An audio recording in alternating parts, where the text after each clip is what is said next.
if you know anything about the prequels, one of their more notorious critics are Red Letter Media, a kind of weird parody. I don't want to call them critics, but kind of commentator group, and usually have not been impressed by a lot of their reviews, but they are pretty funny in some cases, and I think do some telling criticisms of a film or television show that they're reviewing. And in this case, I'm mostly going to be in agreement with them. I do think that they're right to praise what they recently reviewed, which is Dracula, a Francis Ford Coppola film from the 1990s, but they still miss a few things. But overall, a very strong review in terms of how dedicated Francis was to giving a tragic love story and simultaneously this kind of homage to film history. In fact, I did learn quite a few things, so it was very valuable.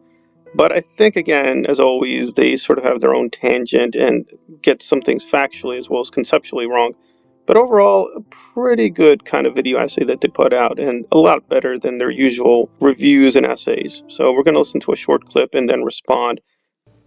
A blend of camp, 70s exploitation, and retro 1920s throwback film. Yeah. Like the 1922 Nosferatu with Max Schreck. Where it's all the in-camera effects. In-camera effects, the iris wipes, all the old school film trickery, and then a lot of especially the orgy scene. Oh yeah. You get like 70s like 70s film vibes from that, and so it's like he's putting in all these. He's not trying to make a contemporary film. He's making many references and nods to cinema. Yeah. Yeah, not just like the history of Dracula and previous Dracula movies, but yeah. Right. There's that whole scene where there's like the movie screen in the background. That's my favorite scene. And in the whole film. The whole movie is sort of just like a celebration of the history of filmmaking and all these techniques. Yeah, there's even, I think when they introduce London and Dracula has arrived. When he first sees Winona Ryder, they use an actual hand crank camera. Yeah, there's an old timey. And he said, Francis Ford Coppola said he wanted to do more of that. He seems to have a grudge against the cinematographer. There's a couple points in the commentary where he kind of is like, yeah, I wanted to do more of this, but the cinematographer just didn't want to.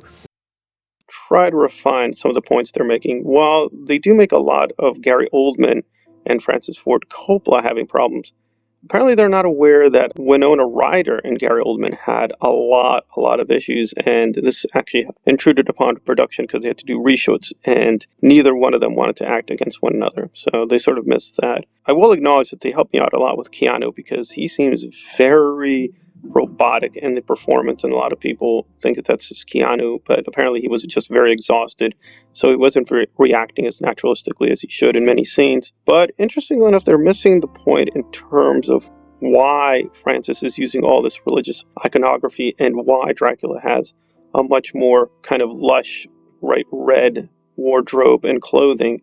I think what Francis is doing is a kind of subtle criticism of the church. If you look at a lot of films, they're very skeptical of authority, whether the military, the church, the government, or just, politicians and the establishment in general. So I think he's having a kind of very subtle criticism of the Catholic Church and its hierarchy and its authoritarianism, because Dracula has basically set up his own religious cult. He has these followers who deify him. They don't pay a lot of attention to Renfield, but that clinches and they completely ignore that character. But he's very critical in the film, even though he only shows up for a short amount of time. So what they're concentrating on is a little distorted. There's much more than the love story going on. There's definitely a lot of political, ethical kind of subtext to what Francis is doing. That's also true in the novel. They apparently completely missed that the novel is notoriously anti-Semitic. There's a lot of stereotypes of Jews and how Jews are tied to criminality.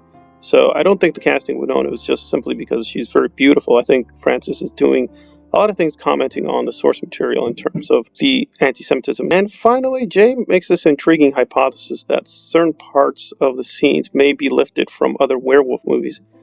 I think he's correct, but I'm not so sure he's right in terms of the particular werewolf movie. To me, it seemed that Francis Ford Coppola is just aware of the Howling series and franchise, and there, those similar scenes also occur. I could be wrong.